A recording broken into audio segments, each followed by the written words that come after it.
Bonjour à tous. Aujourd'hui on va regarder ensemble une nouvelle vidéo de Lucille Woodward qu'elle a sortie le 30 mars 2020 et qui s'appelle Le confinement, comment éviter de prendre du poids. Donc je rappelle l'idée de ces vidéos. Pour ceux qui ne me connaissent pas, je suis Eliane, je suis coach en alimentation intuitive et j'accompagne des femmes à améliorer leur relation avec la nourriture et avec leur corps. Et en fait, on se rend compte qu'on vit dans une société où il y a beaucoup d'injonctions à faire ci, à ne pas faire ça, sur l'alimentation, sur le corps. Et malheureusement, c'est tellement banalisé qu'aujourd'hui, ça peut être un peu difficile de voir où sont ces injonctions, de voir même que c'est des injonctions. Donc mon but avec ces vidéos, c'est vraiment de vous aider à mettre pause, à prendre du recul pour que vous puissiez être davantage critique à l'égard de ce que vous lisez, de ce que vous écoutez et que vous puissiez choisir de manière un peu plus éclairée en fonction de vous. Donc à aucun moment ces vidéos visent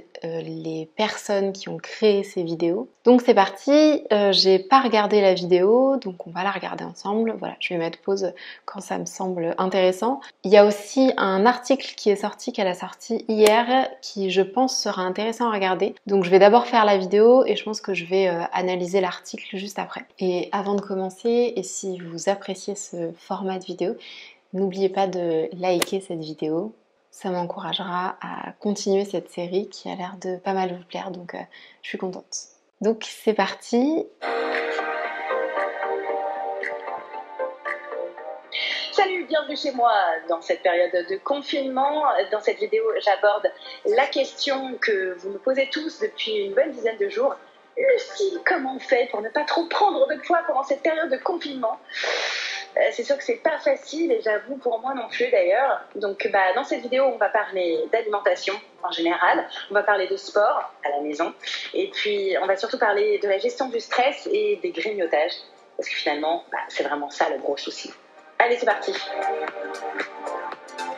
Alors avant d'aller plus loin dans la vidéo, j'aimerais juste faire un petit point sur le sujet abordé qui est comment éviter de prendre du poids. Là c'est intéressant parce qu'elle amène le sujet comme si elle ne faisait que répondre à un questionnement récurrent de personnes qui s'inquiètent de prendre du poids et que du coup pour les aider elle allait leur donner tous ses meilleurs conseils. Donc en soi on peut se dire qu'il n'y a aucun problème à ça, que les gens sont demandeurs donc c'est normal qu'il y ait des gens qui répondent à cette demande. C'est vrai que dès le début du confinement, ça a été vraiment la question la plus posée, j'ai l'impression, sur Instagram, ou en tout cas la peur qui a été le plus manifestée, le fait de prendre du poids. Ce qui est, je pense, le reflet assez terrible de la société dans laquelle on vit, des injonctions faites aux femmes sur le fait de ne surtout pas prendre de poids. Ça montre la place que prend l'apparence dans la tête des gens, des femmes en particulier, pour que dès le jour 1 du confinement, la plus grande peur ce soit celle-ci. Donc de base, moi quand j'ai vu le nombre de personnes qui s'exprimaient sur cette peur de perte de poids, ça a été de questionner cette peur et de l'accueillir en disant ok, est-ce que c'est normal? Est-ce que ça nous convient que cette peur de prendre du poids, elle prenne autant de place dans notre esprit à un moment donné où quand même il se passe beaucoup de choses dans une situation qui est ultra complexe, ultra inédite pour plein de gens, sans parler du fait que c'est une période qui est angoissante, stressante. Est-ce que au milieu de tout ça, le fait que ce soit la peur de grossir qui prenne le plus de place, ou en tout cas qui prennent beaucoup de place, qui soient vraiment mises en avant, est-ce que c'est normal? Est-ce qu'on est ok avec ça? Et malheureusement, j'ai vu très peu de personnes réagir dans ce sens-là, réagir en questionnant cette peur de prendre du poids. Au contraire, j'ai vu plein de personnes répondre tout de suite à la peur des gens, comme l'a fait Lucille sur Instagram et comme elle le fait a priori dans cette vidéo, en donnant tout de suite des solutions pour ne pas prendre de poids, en donnant des conseils. Alors oui, c'est pour répondre à un besoin, mais est-ce que justement on a envie de nourrir cette peur que les gens ont de prendre du poids, surtout à un moment comme celui-ci. Donc voilà, je pense qu'on aura le temps d'en reparler. On continue. Alors, mon premier conseil, c'est de continuer à manger comme d'habitude, la même façon en fait, ne pas complètement modifier ses habitudes alimentaires, mais peut-être juste réduire un peu les quantités parce qu'on est beaucoup plus sédentaire. Bon, alors si je m'arrête toutes les 30 secondes, je pense qu'on en a pour longtemps. Je sais pas si elle va développer davantage la question des quantités, mais je trouve ça assez étrange de donner ce conseil-là, sachant que notre corps s'adapte tout seul en fait. C'est-à-dire qu'effectivement, on a l'habitude de manger certaines quantités au quotidien en fonction de notre niveau de faim. Et en fait, naturellement, notre corps, au bout de quelques jours où on reste plus inactif que d'habitude, notre corps va demander moins d'énergie, va demander moins de nourriture. Donc naturellement, il y a des chances pour que vous sentiez qu'en fait, les quantités que vous preniez d'habitude pendant vos repas, elles vous remplissent davantage. Vous allez vous rendre compte que vous sortez de vos repas plus remplis, que ce sera peut-être moins agréable. Et du coup, naturellement, vous allez adapter vos quantités parce que vous vous rendez compte que ces quantités qui vous convenaient d'habitude sont de trop ici. Alors que là, on est plutôt dans une mentalisation de la nourriture dont on va avoir besoin. Absolument, mais contre cette espèce de mentalisation de la nourriture. Comme si on savait exactement quelle quantité allait nous correspondre avec aussi peu d'activité physique, sachant qu'a priori on n'a jamais vécu ça. Ça me paraît un peu compliqué dans le sens où peut-être que vous allez vous faire une idée des quantités que votre corps a besoin, et en fait en réalité ça va être plus, ça va être moins, et du coup ça va potentiellement créer la culpabilisation si vous vous rendez compte que vous avez besoin de plus que ce que vous pensiez. Et dans tous les cas, s'imposer une réduction des quantités alors qu'on le ressent pas forcément directement, ça va pas nous encourager à être à l'écoute de nos sensations corporelles. Je vous aide enfin à mieux manger en revenant à des choses naturelles, les sensations de faim et de satiété.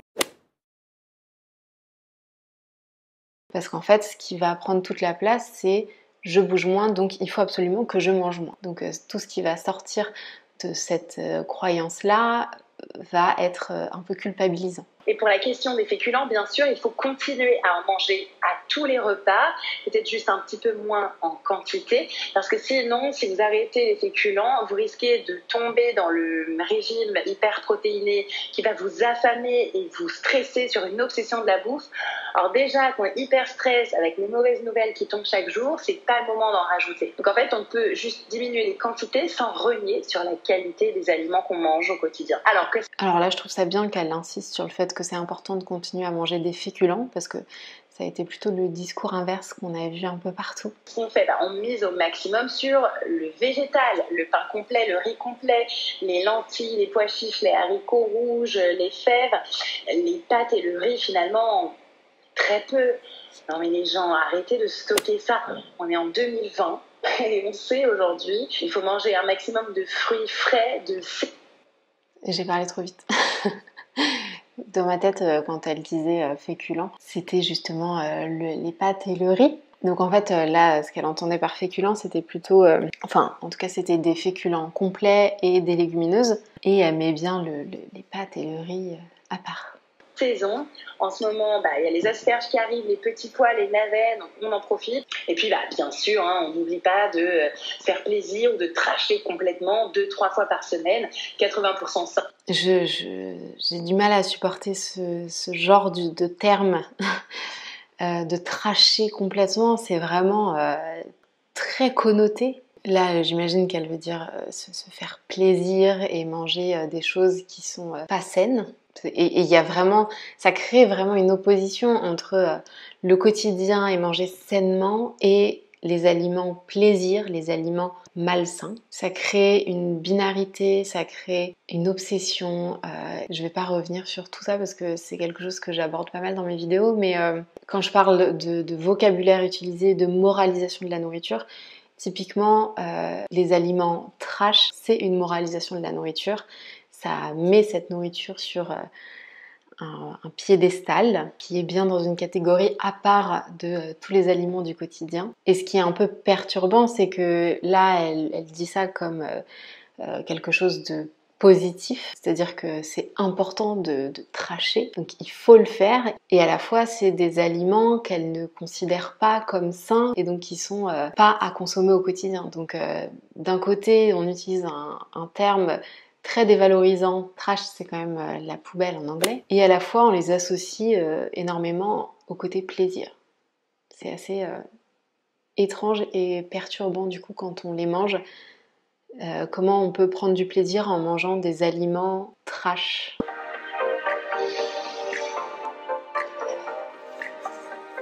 Bon, alors, on a été hyper agréablement surprise, ma team et moi, de voir la ruée vers les vidéos de sport à faire à la maison au moment de l'annonce du confinement. Donc ça, c'est très bien et surtout, il faut continuer. Waouh. En fait, ça revient sur ce que je disais un peu en introduction de cette vidéo. Je trouve ça dingue d'être autant contente, autant satisfaite de voir que les gens veulent se mettre au sport, que c'est leur première priorité, que perdre du poids, parce que bon, c'est quand même la raison principale derrière cette envie de faire du sport. Et je trouve ça vraiment problématique de n'y voir aucun problème, de ne pas réaliser à quel point les gens sont obnubilés par leur apparence et à quel point dans une situation compliquée comme ça, l'obsession des gens c'est de ne surtout pas prendre du poids. Enfin, je trouve ça fou de ne pas s'en rendre compte et de s'en réjouir. Alors effectivement, a priori c'est bon pour son business, mais ça me paraît assez évident quand même que c'est le reflet d'un certain mal-être. Donc je trouve ça très dérangeant de ne pas s'en rendre compte et de s'en réjouir. Mais il va falloir rester motivé sur le long terme. Et pour rester motivé, il faut varier les entraînements. Parfois, vous me dites « Ah Lucille, si je fais 6 vidéos culotte de cheval tous les jours pendant 10 jours, j'aurai des résultats ?» Non, il faut varier en fait pour avoir des résultats. Donc voilà, allez-y sur les zones cibles, mais faites aussi du cardio, du renfort et des étirements, le tout mélangé sur la semaine. C'est ça qui va vous permettre d'être bien dans votre corps sur le long terme. Alors bon, moi perso... Et je trouve qu'il y a vraiment un mix entre un mélange subtil mais très présent entre l'envie de perdre de poids et le bien-être physique. Je trouve qu'on parle de perte de poids parce que clairement c'est le titre de cette vidéo, donc on va leurrer personne, hein. On parle de perte de poids, l'objectif de tout ça c'est de perdre du poids, autant l'alimentation que le sport, mais dedans on y met beaucoup de bien-être physique, et pour moi c'est un peu problématique parce que on a l'impression que tous ces conseils sont surtout là pour le bien-être physique et du coup qu'il n'y a aucun problème à ça, qu'il ne peut pas y avoir d'effet négatif à ça, vouloir un bien-être physique, comment ça pourrait être problématique alors qu'en fait la réelle volonté derrière c'est de perdre du poids, la réelle obsession derrière c'est de vouloir perdre du poids ou en tout cas de ne pas en prendre. Et on sait que par contre cette obsession de l'apparence, elle crée beaucoup de dégâts, beaucoup d'obsessions et ça mène rapidement à un rapport à l'alimentation qui est compliqué. Donc c'est une technique qui est beaucoup utilisée de mélanger le bien-être à la perte de poids. Peu importe que vous ayez 5, 10 ou 20 kilos à perdre, ma méthode vous accompagne dans toutes les étapes de votre remise en forme. Et j'aime pas trop ça parce que du coup, on a davantage de mal à voir le problème avec tous ces conseils. J'avoue que là, depuis presque 2 semaines qu'on est à la maison, je commence à en avoir un peu ras-le-bol du sport chez moi. Ça me motive moins, en fait, ça me donne moins envie. Mais c'est pas grave, en fait, je continue. Et ce qui me permet de rester motivée, c'est de me dire que je pars juste sur 15 minutes. Genre, je me dis, allez, je me fais 7 vidéos de yoga, ça va me faire du bien. Et puis finalement, très souvent, au bout de 15 minutes, le sport a fait son effet. J'ai plus la motive, j'ai envie de continuer. Et en fait, je pars pour finalement 30, 45 minutes. Je m'enchaîne 2-3 vidéos à la suite. Là, généralement, ça marche bien. Là, ce que je trouve intéressant, et je trouve que pour le coup, si on faisait du sport uniquement pour le bien-être, ça serait un conseil super intéressant. Et d'ailleurs, il y a plein de filles, de coachs sportifs sur Instagram qui focalisent justement sur le bien-être et je trouve ça rafraîchissant parce qu'effectivement, le sport peut nous apporter un vrai bien-être physique. Et là, typiquement, je trouve qu'elle aurait pu insister sur ça, encourager de porter son attention sur les sensations physiques qu'on va ressentir, l'énergie que ça nous donne, le bien-être mental que ça nous procure. Parce que le fait de porter son attention sur ce que ça nous fait ressentir physiquement et mentalement, c'est la meilleure façon de faire des choses qui sont bonnes pour nous sur le long terme. Et malheureusement, comme cette vidéo elle est orientée perte de poids, on va dans une démarche qui est complètement autre, qui est je dois faire du sport au quotidien et ça devient une obligation et donc forcément c'est beaucoup moins attrayant. Hey tout le monde, un mot pour vous dire de ne pas lâcher dans votre confinement, mais de ne pas lâcher non plus dans le sport et dans l'alimentation équilibrée. En fait, c'est marrant parce qu'on est en train de constater la même chose que pour tout, comme les salles de sport, comme les résolutions du mois de janvier. vous êtes hyper motivé au début du confinement pour faire du sport et pour mieux manger. Et là, on observe un drop, une démotive, que ce soit dans vos messages ou dans le nombre de vues des vidéos ou voilà, enfin dans le nombre de stories, etc. Donc, il y a eu un super élan. Vous étiez hyper motivé. Donc, c'est le moment de pas lâcher en fait. Recentrez-vous. Je sais, c'est dur, mais vous regretterez jamais en fait. Donc voilà, je trouve ça dommage de ne pas en avoir profité pour encourager les gens à porter leur attention sur leurs sensations physiques. Après, en réalité, le plus gros souci, au final, ça va être les grignotages. D'ailleurs, j'ai eu au téléphone Marion, ma coachée que vous suivez dans ma série Body by Lucille, qui grignotait énormément. Et là, elle vient de me dire que ça y est, elle s'est un peu remis au grignotage, qu'elle boulotte toute la journée. C'est sûr, c'est un peu le danger. C'est tout à fait normal, surtout en ce moment avec le stress, l'ennui, d'avoir un peu envie de manger tout le temps. Alors déjà, on essaye d'éviter d'avoir nos tentations très facilement disponibles dans nos placards. Donc si vous êtes plutôt gâteau, chocolat, gardez-les plutôt en réserve, loin de chez vous. Sans frustration, sans privation. Pareil, si c'est plutôt chips, fromage, essayez de ne pas les avoir trop facilement disponibles comme ça rapidement. Mettez plutôt des fruits, des bananes, des clémentines facilement disponibles. Après, bien sûr, si vous avez des enfants, sûr que eux, comme ils sont en croissance, ils ont besoin de manger 4-5 fois par jour. Vous, pas forcément. Donc, il faut savoir aussi faire la différence. Mes enfants grandissent, moi, non. Dommage.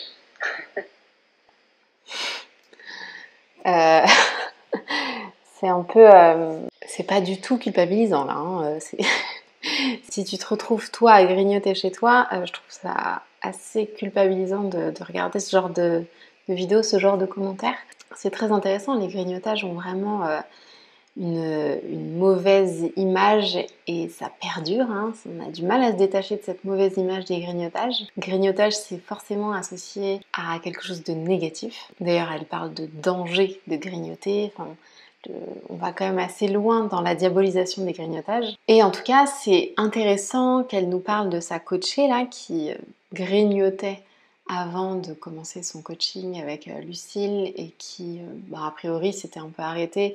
Et là, avec le confinement, reprend ses grignotages. Pour moi, c'est juste le reflet d'une méthode, d'une approche qui ne fonctionne pas, qui n'est pas adaptée à la vie réelle. C'est-à-dire que si une approche vous propose de mettre en place certains choix qui sont difficiles, voire impossibles à tenir en fonction des situations, c'est-à-dire en vacances, si vous avez, je sais pas, un truc cassé et vous êtes obligé de rester chez vous, si vous vous retrouvez soudain au chômage, si tout d'un coup vous déménagez, bref, si quand il y a un changement de situation, toutes les habitudes que vous aviez avant reviennent, c'est simplement le signe que l'approche, la méthode ne fonctionnait pas sur le long terme. Le problème, c'est jamais vous.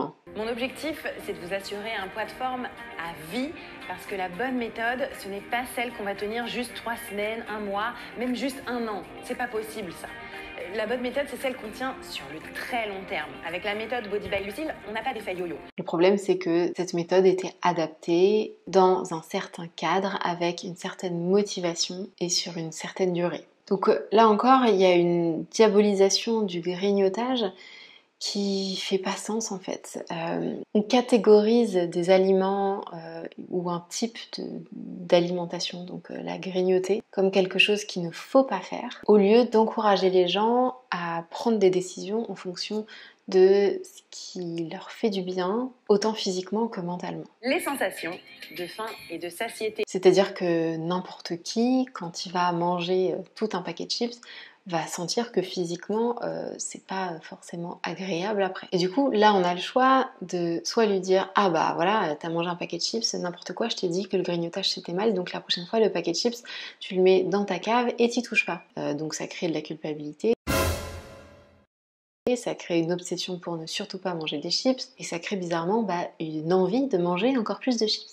Alors qu'au contraire, on aurait pu encourager cette personne à se connecter davantage avec ses ressentis corporels en dédiabolisant complètement la nourriture. Parce qu'en fait, quand on observe les mangeurs intuitifs, les mangeurs normaux qui n'ont aucun problème avec leur rapport à l'alimentation, ces personnes-là vont être tout à fait capables d'avoir des paquets de chips dans leur placard, d'en manger de temps en temps, mais de ne pas manger que ça et de ne pas manger des chips jusqu'à en avoir mal au ventre, ou en tout cas pas de manière quotidienne ni très fréquente. Et surtout, ces personnes-là, ça ne les empêche pas du tout de garder leur poids de forme sur le long terme, ça ne les empêche pas de manger varié à tous les repas. Donc en fait, ce qui paraît logique au premier abord quand quelqu'un grignote, et surtout des chips, c'est de lui dire « bah non, c'est mal, t'as pas faim, c'est des chips, c'est pas bon pour ta santé, arrête de manger tout ça ». Ok, est-ce que ça fonctionne? Est-ce que cette personne va manger moins de chips? Est-ce que cette personne va être plus sereine avec son alimentation? Est-ce que cette personne va garder son poids de forme sur le long terme? Non. Et en fait, là, on est vraiment dans une logique court-termiste, là, au prochain repas, qu'est-ce qui est bon pour ta santé, qu'est-ce qui est bon pour ton poids, au lieu d'être dans une logique long terme et aider les personnes à se reconnecter avec ces sensations corporelles, avec leurs besoins, et constater que plus on est un mangeur intuitif, plus notre poids se stabilise sur le long terme sans effort particulier. Voilà, l'autre stratégie, c'est aussi de grignoter healthy. Donc voilà, si on n'arrive pas à résister à l'envie de manger parce qu'on s'ennuie ou qu'on a envie d'un petit truc apaisant, on peut manger une pomme, une clémentine, une banane, quelques noix, amandes, pistaches. Alors pas plus de 10, ok. Je ne propose jamais de pesée d'aliments ou de mesure de calories parce que je suis absolument contre cette espèce de mentalisation de la nourriture. En fait, le grignotage... Qui a envie de grignoter une pomme? Enfin, je veux dire, en tout cas, les personnes à qui elle parle, ce sont des personnes qui, quand elles grignotent, c'est parce qu'elles ont envie de manger des trucs sucrés, des trucs salés, des trucs gras, des trucs qu'elles n'ont pas le droit de manger d'habitude et que peut-être elles n'achètent pas d'habitude, mais que là, elles n'ont pas le choix d'avoir chez elles parce que elles sont obligées de faire les courses pour une longue période. Et donc proposer cette solution de manger des trucs sains à la place, pour moi c'est vraiment ne pas comprendre quel est le problème en fait. Le problème c'est pas que ces gens-là font des mauvais choix alimentaires. Le problème c'est que ces gens-là ont à la base une mauvaise relation à la nourriture, ont un mauvais rapport à leur corps qui crée plein d'obsessions sur la nourriture qui les font grignoter régulièrement et parfois dans de grandes quantités. Donc à partir du moment où le problème n'est pas cerné, forcément la solution n'est pas adaptée. De l'eau, un thé vert, un bout de pain avec du beurre, mais c'est tout. Et pour être honnête, ces conseils, je comprends pas l'intérêt, la pertinence de ces conseils parce que c'est exactement les mêmes conseils que moi j'entends depuis que j'ai 12 ans. Tout. Ça remplit le ventre, ça met beaucoup de fibres, c'est plutôt positif et généralement ça cale bien. Et dans ces cas-là, si vous mangez vraiment. C'est-à-dire que vous vous installez à une table avec une assiette bien propre, bien nickel, et pas devant un ordinateur ou en train de scroller les news sur un smartphone, parce que votre cerveau va pas enregistrer que vous mangez et du coup vous aurez encore plus faim et vous mangerez plus en quantité. On peut également attendre que ça passe. Donc ça demande de la sagesse, de la connaissance de soi. Donc on respire. On attend un quart d'heure, 20 minutes, on passe à autre chose, une autre activité qui nous occupe vraiment, un coup de fil à une copine, un vrai travail, une lecture qui nous intéresse. Et généralement, au bout de 15-20 minutes, ça passe. C'est pas toujours facile, mais généralement, c'est quand même la meilleure des solutions. Dans la vidéo sur le grignotage, je vous explique en fait pourquoi on a toujours faim et qu'est-ce qu'on peut faire quand on a l'impression d'avoir tout le temps faim. Bon, et puis bien sûr, si vous avez vraiment envie de ce grignotage, allez-y. De toute façon, il ne faut pas non plus trop résister. Donc, en fait, il faut savoir. En fait, là, il y a tout et son contraire. Du coup, d'un côté, on te dit qu'il faut vraiment patienter pour manger, qu'il faut boire de l'eau à la place de manger, qu'il faut boire des pommes à la place de manger des chips, manger des pommes à la place de manger des chips, en te disant que c'est quand même la solution la meilleure pour toi. Et 2 secondes après, elle te dit que bon, quand même, il faut savoir se laisser aller et ne pas résister.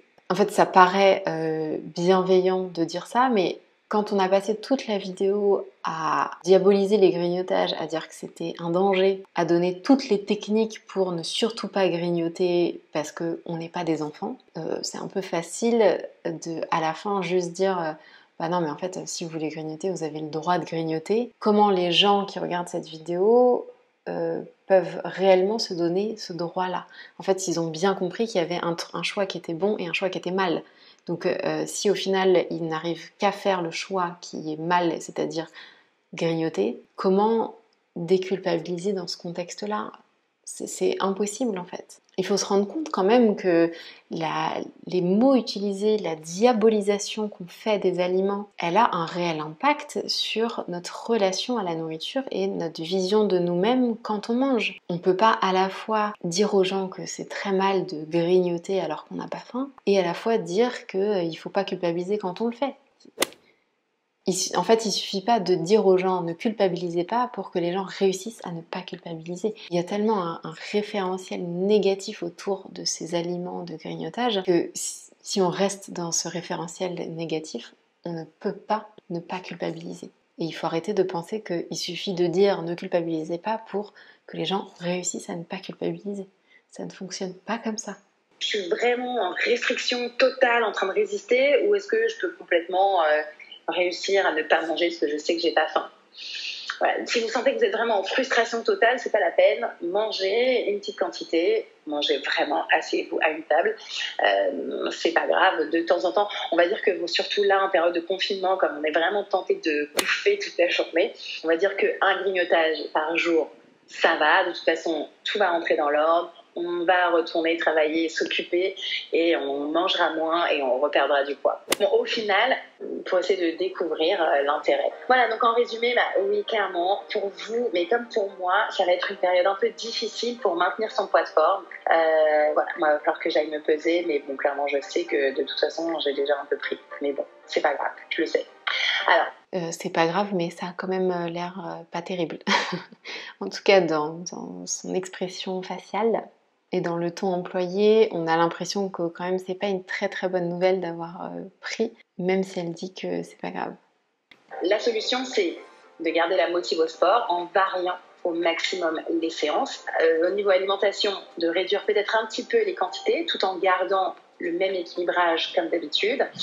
Et au niveau des grignotages, surtout, essayer de les limiter au max. Sinon, plutôt grignoter healthy et on se dit, allez, un grignotage max dans la journée. Ok ? De toute façon, c'est le sport qui va nous sauver dans cette période. Donc, allez-y, usez, abusez mes vidéos dans la journée. Idéalement, 30 minutes par jour, voire même mieux, 1 heure par jour, si vous pouvez. C'est pas facile tous les jours. C'est comme ça, je suis comme vous, je vis la même chose que vous. On va y arriver, on est ensemble. On reste mobilisés, Mathilde et moi. Alors maintenant, on va passer à l'article dont je vous parlais. Parce que vous me l'avez beaucoup envoyé sur Instagram et ça rejoint complètement sa vidéo puisque l'article s'appelle « Confinement et injonction, foutez-vous la paix ». Donc je trouvais ça assez intéressant de le mettre en parallèle de la vidéo que je viens d'analyser. Parce qu'en fait, d'un côté, elle réalise qu'on a effectivement tout un tas d'injonctions depuis le début de ce confinement sur comment s'occuper, comment manger, comment faire du sport. Et elle réalise que elle-même, de son côté, participe un peu à cette injonction parce qu'elle propose du sport, elle donne des conseils sur comment perdre du poids. Enfin, je sais pas si elle réalise qu'elle participe à une injonction parce que c'est pas vraiment ça qu'elle dit. Elle dit qu'elle aussi, elle participe à donner des conseils, mais je pense que si elle écrit l'article, c'est qu'elle a l'impression qu'on la vise un petit peu du doigt quand des voix s'élèvent, comme elle l'écrit, pour pointer du doigt ces injonctions. Et donc dans cet article, on voit bien qu'elle essaye un peu de se dédouaner du fait qu'elle donnerait des injonctions. Parce que encore une fois, elle dit qu'en gros, elle fait ça pour répondre aux questions qu'on lui envoie chaque jour et qu'à aucun moment, elle forcerait quiconque à perdre du poids, à faire du sport, si à la base, ça ne l'intéresse pas. Et donc elle dit, voilà, chacun fait ce qu'il veut. Moi, je donne des conseils, mais finalement, chacun décide de savoir si c'est bon pour lui ou pas. Et je trouve que c'est un peu facile de se dédouaner comme ça. C'est assez facile de croire que c'est qu'une question de choix et que finalement, c'est vrai. En fait, si t'as pas envie de perdre du poids, si t'as pas envie de faire du sport, pourquoi tu m'écoutes finalement ? Sauf que penser comme ça, c'est ne pas tenir compte de la réalité de la société d'aujourd'hui. Aujourd'hui, est-ce qu'on a vraiment le choix de vouloir perdre du poids ou pas? Je veux dire, si on était dans une société où on valorisait autant le corps mince que le corps gros, peut-être que je dirais, ok, c'est pas une injonction, chacun est libre de faire ce qu'il veut. Aujourd'hui, on est tous d'accord, je pense, pour dire que ce n'est pas le cas. Aujourd'hui, le corps mince est largement valorisé sur le corps gros et que c'est pour ça que les gens ont peur de prendre du poids. En fait, les gens n'ont pas vraiment le choix d'avoir peur de prendre du poids. Les gens n'ont pas vraiment le choix de trouver les solutions pour ne pas prendre de poids. Parce que sinon, la société les exclut, ou en tout cas, ça sera mal vu d'avoir pris du poids. Ça sera considéré comme quelque chose de négatif, comme si on avait raté quelque chose. Donc à ces personnes-là, dire simplement mais si vous avez envie de grossir, grossissez. Moi, je suis personne pour vous dire il faut maigrir. Honnêtement, donnez-moi le nom d'une seule personne qui vous a dit ah mais moi j'ai envie de grossir. Évidemment, je ne parle pas des personnes qui sont en sous-poids et qui ont des problématiques liées à leur sous-poids. Il n'y a personne que ça ravit de prendre des kilos dans cette société. Vouloir maigrir, avoir peur de grossir, ce n'est pas une question de goût, c'est pas juste une histoire de ah ben moi je préfère les pizzas aux chèvres et moi je préfère plutôt une pizza campagnarde. C'est une histoire d'oppression de la femme sur l'apparence qu'elle doit avoir. Donc ne pas considérer ce contexte-là et juste dire bah non mais moi je propose qu'à ceux qui veulent, hein, les autres bah juste ne venez pas. C'est un peu facile et un peu grave aussi je trouve. Parce qu'en fait, ces personnes n'ont malheureusement pas le choix. Et en fait, toi, en leur proposant, en validant cette peur de grossir, tu ne fais que nourrir ces injonctions. Alors, effectivement, à la base, elle n'a pas créé ces injonctions-là, mais elle les nourrit en validant cette peur. Et de manière générale, on peut quand même dire qu'elle les nourrit même au quotidien, quand on voit les différents programmes qu'elle propose, les différentes vidéos qui sont orientées sur la perte de poids, sur le fait d'avoir un corps fit, les images qu'elle met en avant voilà, d'un corps mince. Finalement, qu'on le veuille ou non, on participe en faisant ça à ce culte de la minceur, à cette peur de grossir, à cette injonction de ne pas prendre du poids. En fait, quand on parle d'injonction comme ça, on ne parle pas de la volonté de la personne. Je ne pense pas que Lucille a envie de participer à une injonction, pas du tout. Enfin, j'espère pas. Simplement, quand on regarde le contexte et ce qu'elle propose, bah, c'est ce qui se passe. Et au contraire, je trouve ça intéressant de challenger tout ça pour réaliser, parce qu'il y a plein de choses qu'on fait au quotidien quand on ne réalise pas les injonctions qui sont déjà en place, auxquelles on participe sans s'en rendre compte. Et je pense que plus on va avoir des discours qui challengent ces injonctions, plus chacun va être capable de se remettre en question et voir comment faire pour ne plus participer à ces injonctions. Et autre chose qui est intéressant, c'est qu'à un moment donné, elle dit « Je trouve que ces voix qui s'élèvent pour pointer du doigt ces injonctions sont aussi culpabilisantes que les injonctions en elles-mêmes. Car finalement, quoi qu'on fasse, ça ne va jamais. » Alors là, c'est intéressant parce que les personnes qui pointent du doigt... Quoi ? Les personnes qui pointent du doigt ces injonctions, dont je fais partie, qui est-ce qu'on pointe du doigt ? Est-ce qu'on pointe du doigt les gens qui ont envie de maigrir ? Ou est-ce qu'on pointe du doigt les gens qui valident et participent à propager cette injonction? Parce que c'est pas la même chose. On peut pas dire que pointer du doigt une injonction est culpabilisante pour quelqu'un qui veut perdre du poids. C'est-à-dire que moi, si je veux perdre du poids, j'ai 90% du contenu sur internet qui va me dire comment réussir à perdre du poids, comment faire plus de sport, comment manger pour perdre du poids. Et je vais peut-être avoir 10% de personnes qui challengent cette pensée et qui vont me poser la question mais est-ce que ça te convient ? Est-ce que ça te satisfait d'être toujours à la recherche de cette perte de poids ? On ne peut pas dire que ces personnes représentent la majorité. Et donc je vois pas très bien en quoi ça pourrait être culpabilisant pour les personnes qui voudraient perdre du poids. En revanche, effectivement, pour les personnes qui proposent de la perte de poids, je comprends que ça puisse être culpabilisant parce que ça remet en question finalement toute leur démarche, potentiellement leur business. Et donc, même si je ne sais pas si culpabilisant c'est le bon terme, ça peut être désagréable. Mais encore une fois, je pense que là, on a le choix de voir ça comme quelque chose de simplement désagréable et de réagir contre, ou de voir ça comme une opportunité de faire évoluer sa façon de penser et d'avoir davantage conscience de ce qui se passe. Et une injonction, c'est quelque chose que la société va nous demander de faire, pas directement, mais parce qu'on sent que c'est quelque chose qui est valorisé dans la société, même si ce n'est pas dit. Donc typiquement là, ne pas grossir, c'est une injonction parce que perdre du poids ou ne pas grossir, c'est quelque chose qui est valorisé, et au contraire, prendre du poids, être gros, c'est quelque chose qu'on va nous reprocher directement, indirectement, mais qui va avoir des conséquences négatives dans notre quotidien, que ce soit vis-à-vis des autres, vis-à-vis de notre travail.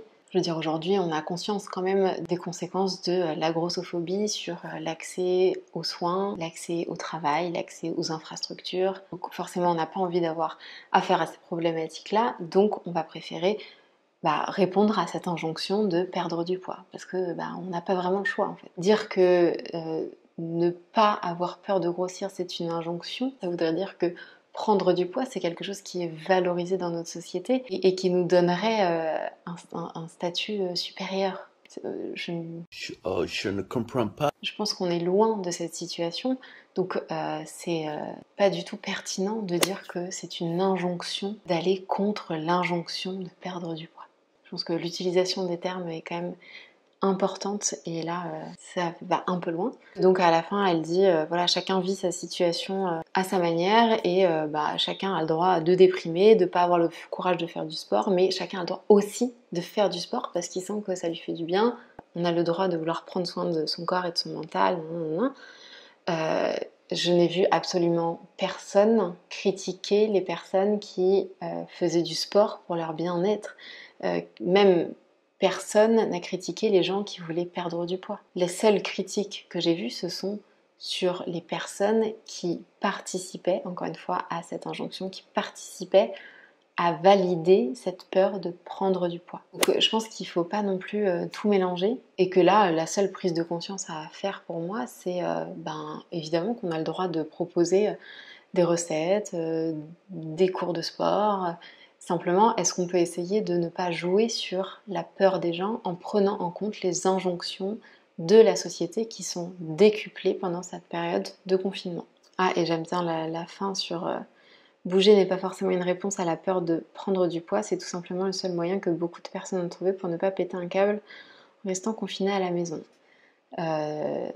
Je serais d'accord avec cette phrase si elle n'avait pas fait de vidéo sur comment ne pas prendre du poids pendant le confinement, si c'est quelque chose qu'elle n'abordait pas et qu'elle concentrait son énergie sur comment se faire du bien, comment se dépenser, mais c'est clairement pas le cas, ni pendant ce confinement et ni même avant. La perte de poids est toujours présente, l'apparence prend toujours beaucoup de place dans les conseils, donc pour moi c'est un peu hypocrite. En tout cas, c'est intéressant de lire ce message de « Foutez-vous la paix » juste après cette vidéo qu'on vient d'analyser ensemble sur comment ne pas prendre de poids. On observe qu'il y a vraiment un double discours avec deux démarches qui sont complètement opposées, parce que d'un côté, on voit que dès le début, elle a sauté sur cette peur de prendre du poids pour proposer plein de programmes et des conseils pour ne pas prendre du poids. Et ensuite, quand elle s'est rendue compte qu'il y avait une vague de personnes qui dénonçaient ces injonctions en disant on a le droit de prendre du poids, elle s'est sentie visée, et à juste titre. Et du coup, elle a aussi voulu surfer sur cette vague et dire mais moi aussi, je dis aux gens de lâcher prise, je fais pas d'injonction. Mais en fait, on ne peut pas dire tout et son contraire. Il suffit pas de dire « foutez-vous la paix » quand à côté ça fait 2 semaines qu'on surfe sur la peur de prendre du poids. Et ce mécanisme de double discours, on voit que c'est un mécanisme qui est récurrent chez Lucille Howard. Par exemple, déjà, on vient de le voir dans la vidéo, où d'un côté, elle diabolise certains aliments, certains comportements alimentaires. Donc elle nous fait culpabiliser, et juste après, elle nous dit que si on n'y arrive pas, de ne pas culpabiliser. Elle fait la même chose l'été en proposant un programme à chaque fois bikini body. Et dès qu'on parle un peu de body positive dans les médias, hop, on voit instantanément débarquer un article body positive sur son blog. En fait, à chaque fois, elle veut le beurre et l'argent du beurre. D'un côté, elle joue sur la peur des femmes, la peur de grossir. Et d'un autre côté, elle se veut déculpabilisante en mode « non mais lâchez-vous la grappe » pour se protéger des critiques. Et le problème de ce double discours, c'est que nous, quand on regarde ces vidéos, ces articles, on sent qu'on culpabilise parce qu'elle nous dit de faire attention à ne pas grignoter, que c'est le danger. Mais d'un autre côté, on comprend pas pourquoi on culpabilise parce qu'elle dit ne culpabilisez pas. Du coup, on se dit non, c'est moi qui suis bizarre parce que Regarde, elle dit bien qu'il ne faut pas culpabiliser. Donc en fait on s'en veut finalement à nous-mêmes. Et ce double discours, il nous empêche de prendre du recul, tout se mélange et on ne comprend pas l'origine de notre mal-être.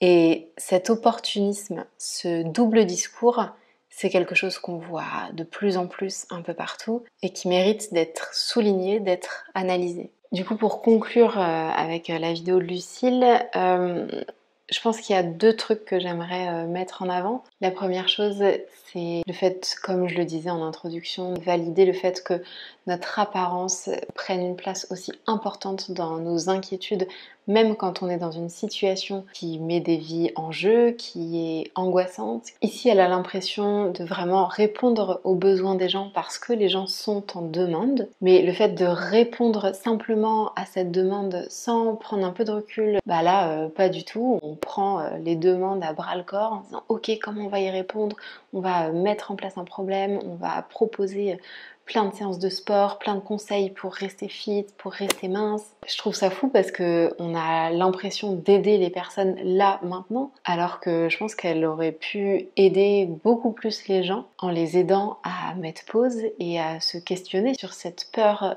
qui prend énormément de place de prendre du poids. En fait, c'est un peu facile de juste se dire les gens me demandent quelque chose, je réponds à leurs demandes.